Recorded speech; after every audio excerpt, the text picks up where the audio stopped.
Dakar Dem Dikk. salaamaaleykum mbokk yi dal leen ak jàmm ci seen chaîne Dem Dikk TV seen xarit Mame Balla Mbow moo ñëwaat ci waxtu Mame Balla Mbow. donc tey jii ministre de la santé xamal nañu ne amoon nañ téeméer ak juróom-ñeent fukk ak juróomi cas yoo xamante ne am nañ Covid 19 alhamdulilah juróom fukk ak juróom yi wér nañ ba ñibbi seen kër mu des téeméer ak fanweer ak juróom-ñett yoo xamante ne ñu ngi leen di traité malheureusement. am nañ ci benn koo xamante ni wàññeeku na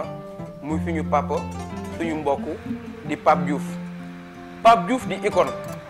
koo xamante ni dafa représenter Sénégal à travers le monde nekkoon ancien président Marseille ñëpp nawloo ko mu nekk koo xamante ni ñëpp lu baax lañ ko xamal donc Dem Dikk à travers ma voix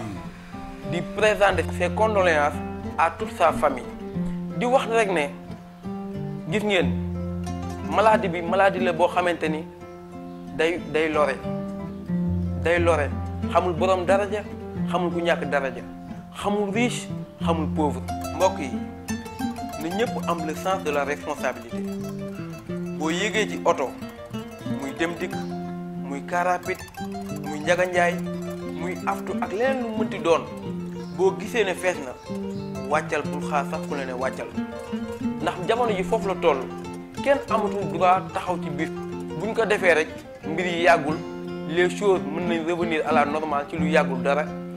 lépp jaara ci yoon lépp commencé waat ñu continuer dund niñ daan dundee. mbokk yi loolu rek lañ indi woon tey di leen ko baaxee di leen wax ne ñëpp amaan le sens de la responsabilité surtout ci transport public yi nga xam ne client ak équipage ñoo war a far jërë ngeen jëf mbokk yi. Dem Dikk TV, la première web télé de transport du Sénégal.